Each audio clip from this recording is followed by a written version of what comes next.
After a 6-week long break, the UFC did not disappoint whatsoever. What a card. I told you guys, Paddy Pimblett would not stand a chance. He would get absolutely mauled, dog walked. Look what happened. But, even other than the main event, what a card. Let's go over the whole entire, UFC 324, the new Paramount era. Bonuses increasing, if you get a finish, it's 25k now. And if you get a fight of the night, it's 100k now. So, man, it seems like the UFC are low-key trying to build themselves up back again. And this card kind of proved that, super duper entertaining across the board. Let's start from the very beginning, the early prelims. A lot of amazing fights. For the early prelims. Well, only two, because, two of them got cancelled. But even regardless of, 2 fights getting cancelled, the 2 fights we did get were actually pretty damn good. Both of them finishes. Ty Miller, well, I think that was a pretty obvious pick. Basically, everyone picked him. Look, undefeated prospect. He's pretty decent, He, gave a pretty good performance, good KO at the end of the first round. First KO of 2026, He didn't look too impressive, like, championship level impressive, but he's a decent prospect, Ty Miller went out there, he did what he had to do as an up-and-coming, fighter, but man, Bruce Buffer butchered the announcing in this fight pretty badly. Right at the start when he was announcing the fight, he swapped the names around. Bruce Buffer might be the first ever, sort of announcer in any combat sport to get CTE from announcing. I don't know how that works, but, Bruce Buffer might be losing it, guys. He might be on his way out. But, regardless from that, good performance from Ty Miller. He did get, caught with quite a big spinning elbow. But Loki's got a good chin. He tanked that. So, kudos to him. Now, on to bloody Josh Holkett, mate. Let me move my camera up, actually. There we go. Josh Holkett, bro. I said he would win. He went out there and he dominated. Like, it was not close whatsoever. He's got a good personality, bro. I feel like he could go pretty far in the heavyweight division just because the heavyweight, division just sucks, And the fact that he can talk on the mic, even though it was kind of cringe, I don't know. You guys know Hulk Hogan. He kind of talked like Hulk Hogan. I don't know. It reminded me of him, the cadence and the way he enunciated everything. But Josh Holkett set a big milestone in this fight. He was the first ever fighter to TKO someone with a middle finger. So, very impressive, This guy could definitely be in the top 5 of the heavyweight division just because of how shallow it is. Just depends on what his next fights are. Obviously, this fight was kind of a bum fight. Freeman literally just gave up. Like, he just got beat up throughout the first round, and he straight up just gave up and collapsed to the ground. So, not much to talk about there, just a classy, fat heavyweight fight. We all love a fat heavyweight fight over here, man. But, yeah, it is what it is. On to the next one. Man, how do you beat Joshua Van, bro? How do you beat Joshua Van and then go on to lose to Alex Perez, bro? Charles Johnson needs to be studied, man. He needs to be studied. That whole entire fight, it was just him on the verge of being finished. He didn't give up. He had heart of a lion, man. Anthony Smith Lionheart in Charles Johnson, He was getting his ass beat. He got dropped a couple times. He kept trying to keep himself in the fight, but the ref Loki took mercy on him. He was like, look, Charles, you're an old man. You shouldn't die right now. and stopped him from facing death. I heard some people say it's an early stoppage. That's got to be rage bait. He was getting his ass handed to him the whole entire fight, and the ref just did what he had to do. He got mauled. But once again, I feel like when that 25k, finish bonus is being handed to people from the UFC, they go crazy, bro. This card kind of proved it. People were chasing finishes, man. Yeah, on to the next one. Modestas Bukauskas and Nikita Krylov, man. Oof, bro. Listen, I picked Bukauskas, I kind of trusted in his hype. I thought Nikita Krylov was washed after being finished by Reyes and Guskov. But it turns out he's actually not that finished. He did pretty good. Or it might just be the fact that Modestas is a bit of a bum. I have no clue what his game plan was. He was incredibly slow, it felt like. And although he was getting, outclassed for the majority of the fight, he had the balls to, go for it at the end, chase a finish, but we all know what happened. Buzzer beater KO. Good bounce back from Krylov. It's what you like to see, someone coming back from adversity and taking a win, but it's nothing too interesting. Good finish though. It was a relatively good fight. And now, man, this is a very interesting fight, bro. Gaudier and Andrei Polayev. Dude, I just don't know what to say. When you were looking at Gaudier's other fights, when you were watching him, you think to yourself, wow, this guy is a world beater. He's like a middleweight in Ngannou. Absolutely crazy power. Huge for the division. Crazy aura. Just looks scary as fuck.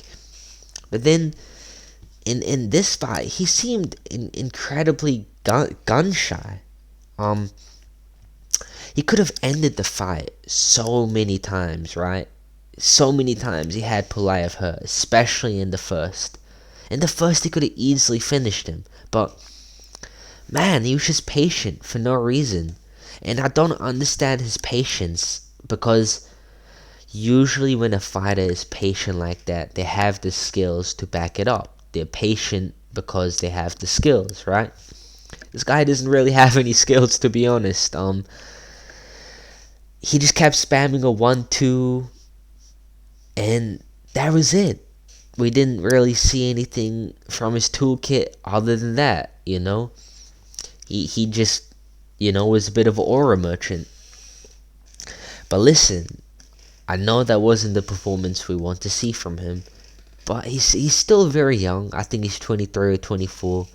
He'll definitely will reach the top 15, but I don't know if he'll actually be champion after watching this, because, listen, he's got the power, but what else does he have, And it felt like at times Pulayev was in control of the fight, which is not something you want to see, when you're watching this fight, because you're coming into this fight thinking, wow, Gaudier, is the next big thing of the middleweight division, and then he's getting controlled by, a bit of a random, Pulayev was on the back foot for basically most of the fight, but he was still jabbing Gaudier up and still, punching him up in the face.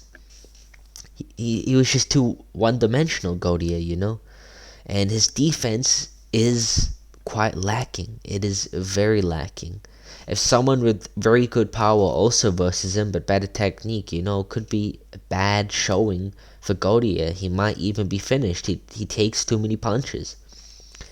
But then, even after saying all of this, it's kind of perplexing, right? Because it felt like he wasn't even trying at times, and that he used this fight as like a cardio kickboxing fight.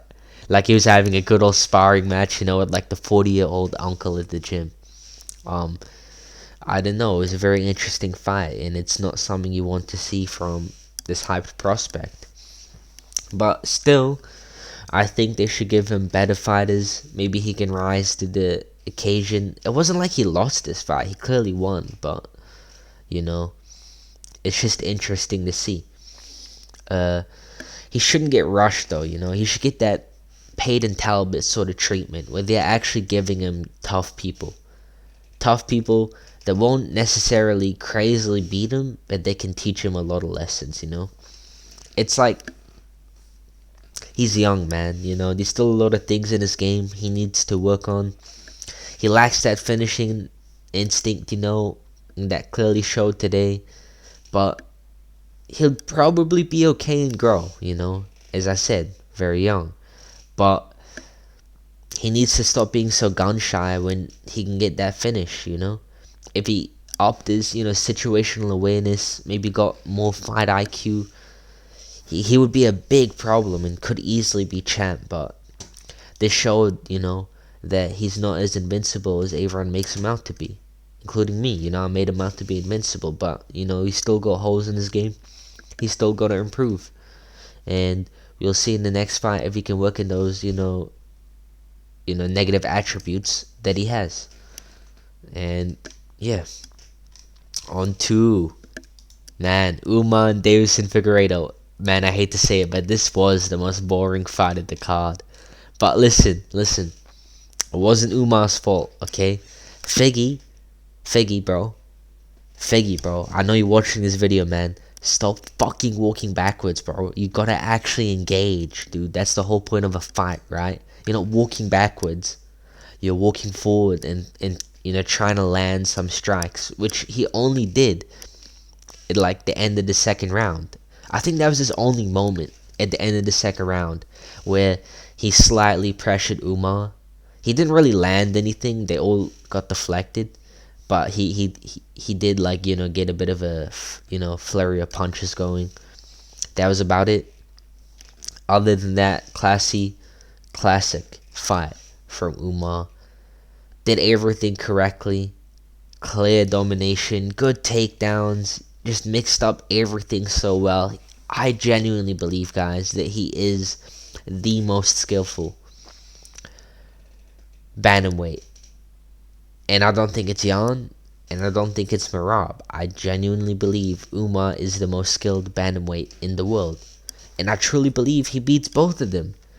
People forget that he took 2 rounds of Merab with a broken hand or wrist or whatever it was. When Jan had a broken hand, he lost all 5. I'm just saying, okay? Umar is so skilled. His kicking game, Joe Rogan was going a bit over the top, glazing it, but he has a very good kicking game. Super unorthodox, but fast kicks, man. Just throwing them from every angle. But still, I heard some people saying Umar should fight for the title after this. I think absolutely not. I still think he should go through one more contender.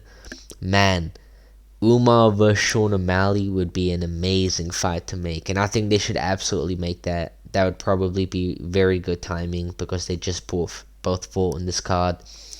Merab should definitely be next for the title, not Umar, but still, bro, what a fight from Umar. It was boring, and I feel like he should have gone for the finish.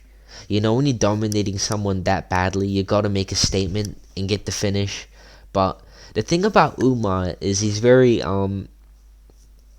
happy to just do a clinic. He's not one of those guys who chases the finish. He's one of those guys who tries to keep it as clean as possible and just outpoint someone, as much as they can. Which of course does make him more boring. But in terms of pure skill, it just shows how incredibly skillful he is. On to the next fight. The first fight of the main card, bro. Arnold Allen and Gene Silva. This was not a robbery.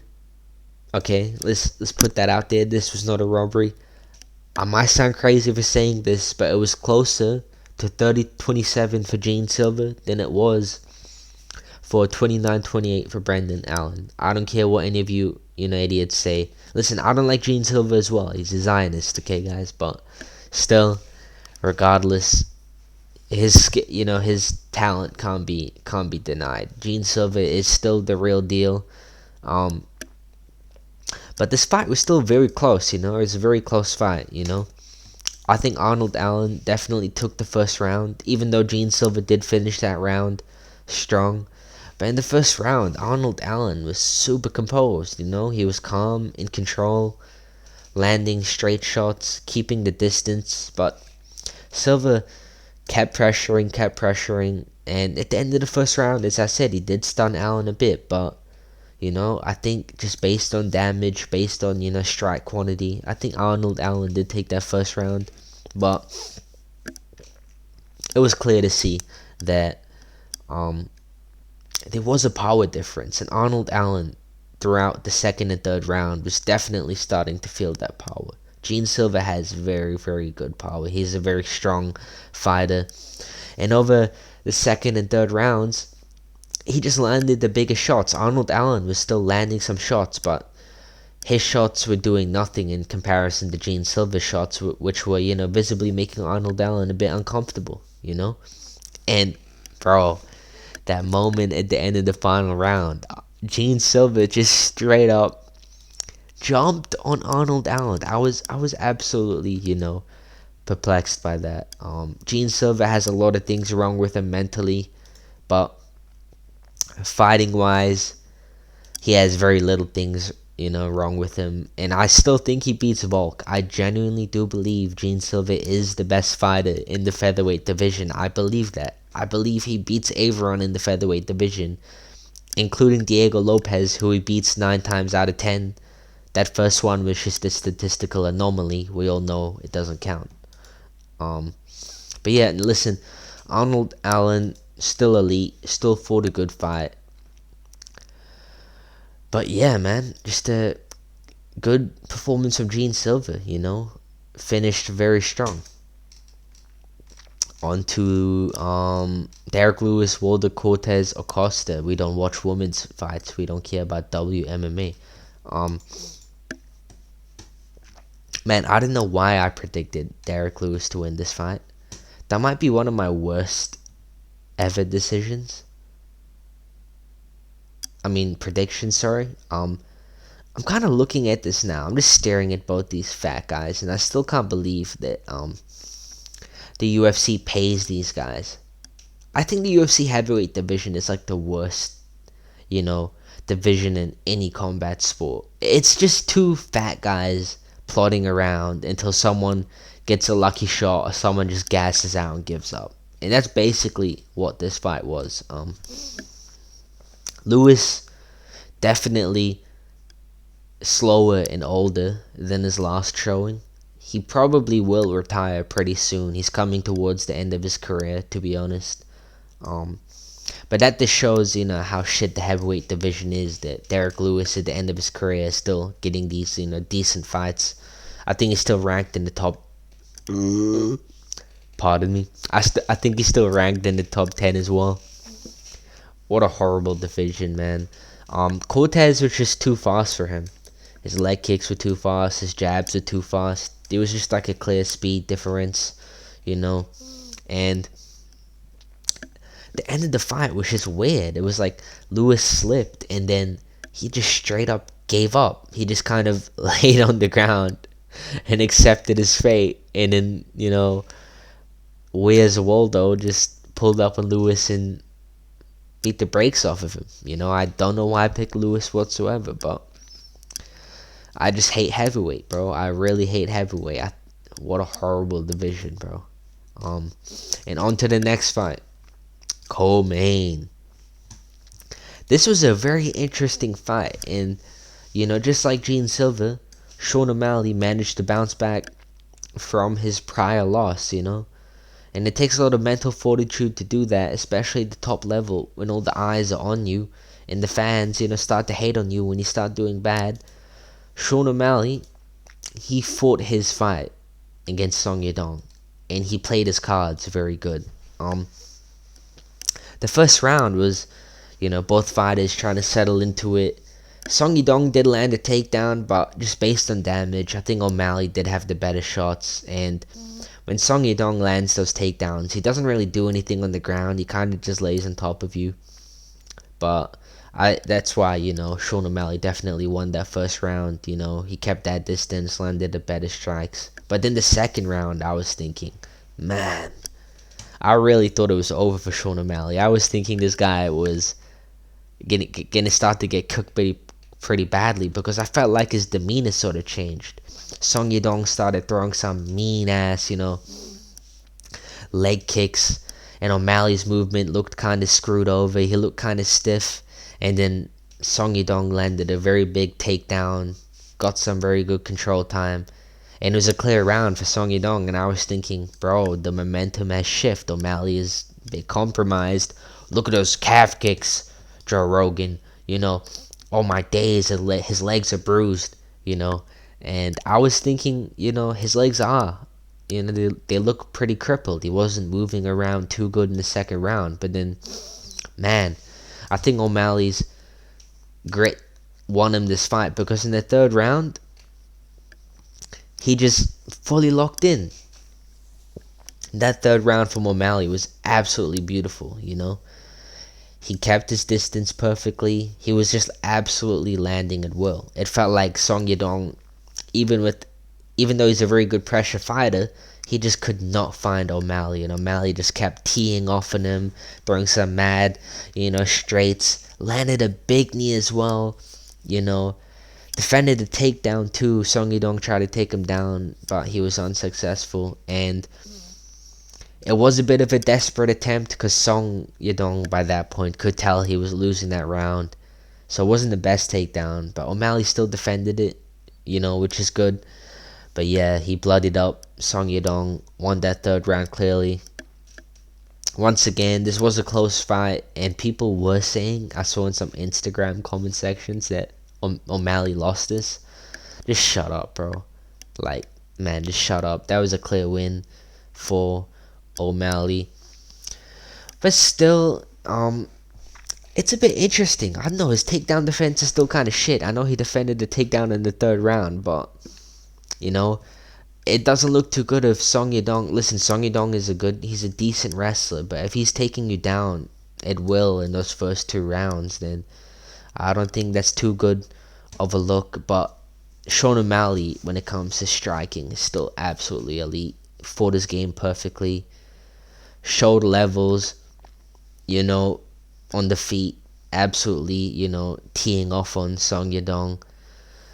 And yeah, just a good co-main event overall. It was just a good back and forth fight.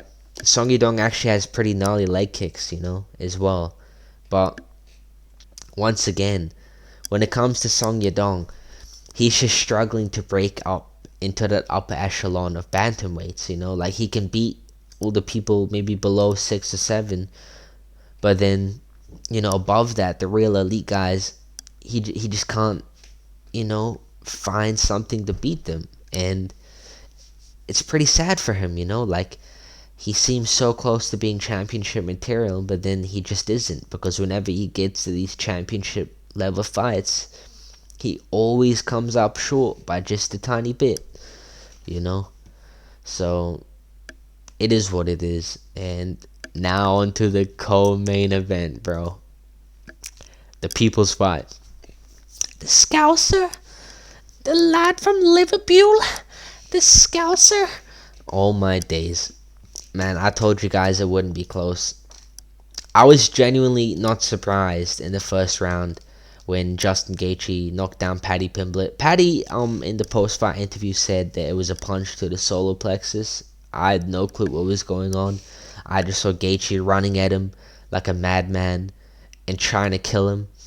And he nearly damn well did it in the first round, and I was not surprised whatsoever. Genuinely, the look on my face didn't change because I was that confident, But before we get deeper into the fight, we need to address the elephant in the room, Just how good is Khabib Nurmagomedov, bro? Just how good is he? He beat a prime Justin Gaethje, bro. He beat a prime Justin Gaethje, triangled him, did it effortlessly. He chose that submission. Did you guys know that? He chose to submit him with a triangle. Like, he chose before the fight that would be how he would finish it. So I think just, this just elevates Khabib's resume even more, puts him up the GOAT list. But other than talking about the GOAT list,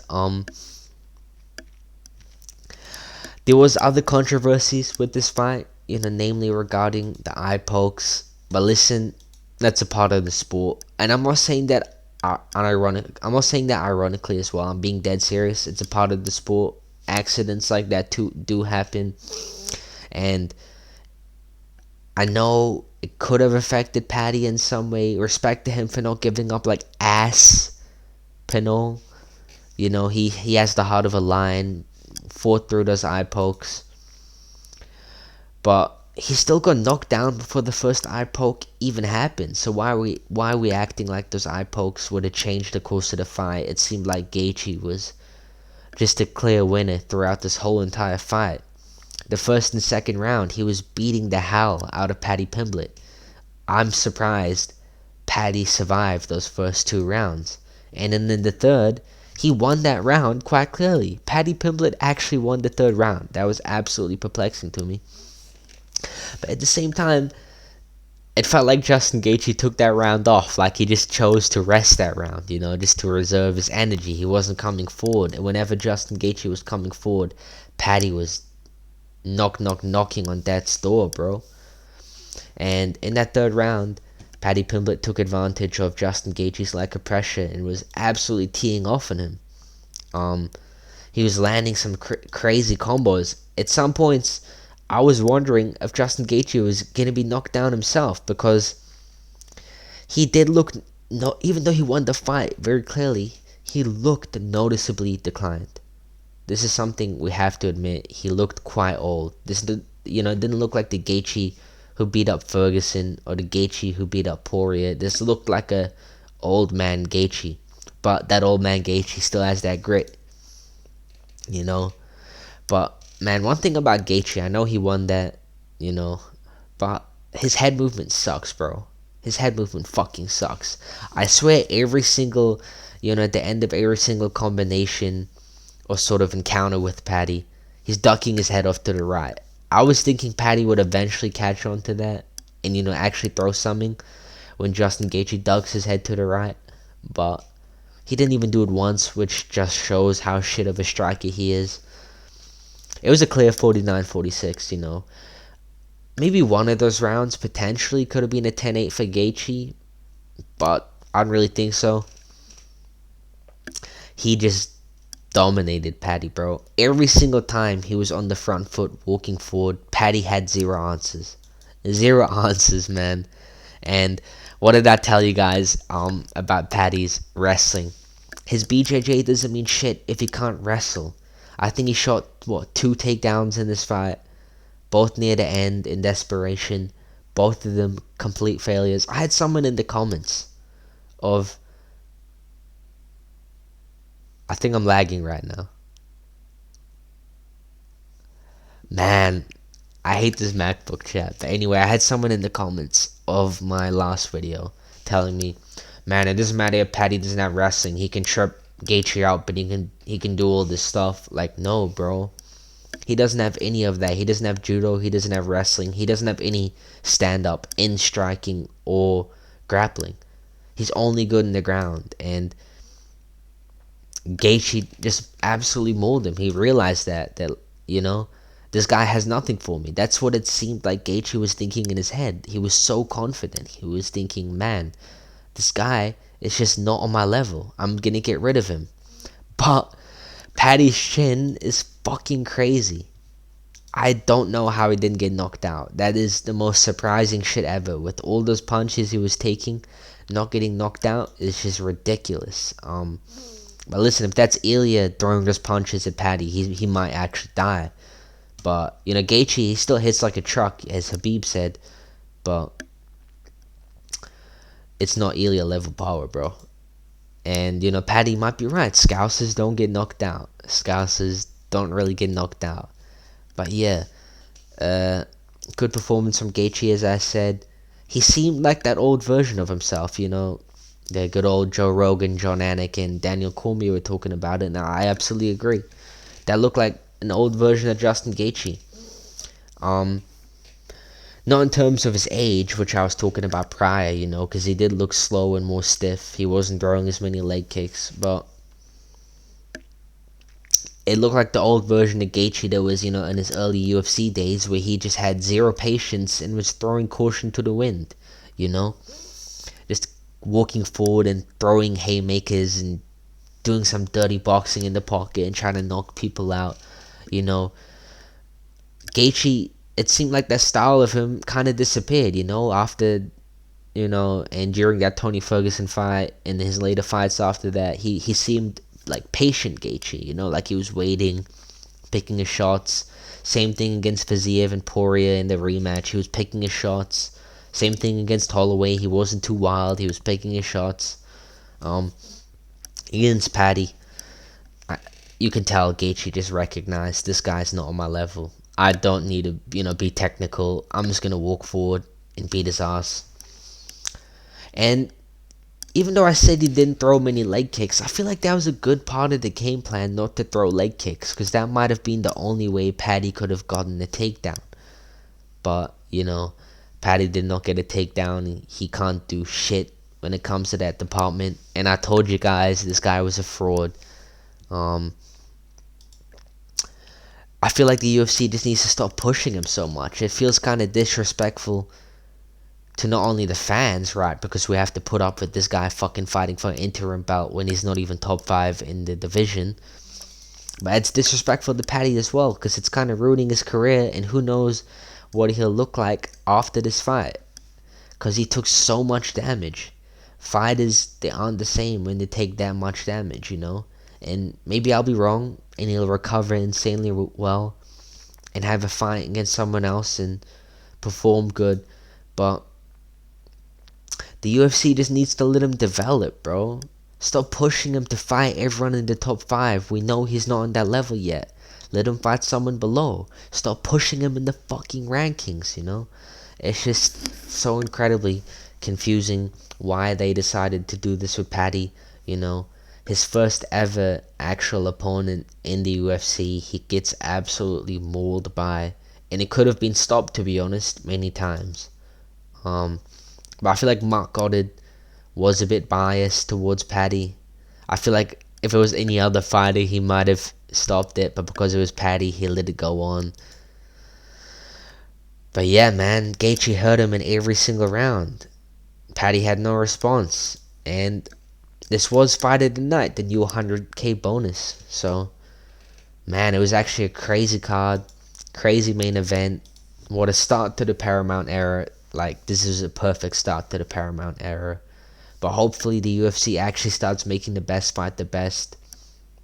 Because the worst part about this fight, Gaethje vs Pimblett, is that no matter who would have won, Gaethje won, right? But even if Pimblett won, Gaethje won, doesn't fucking matter.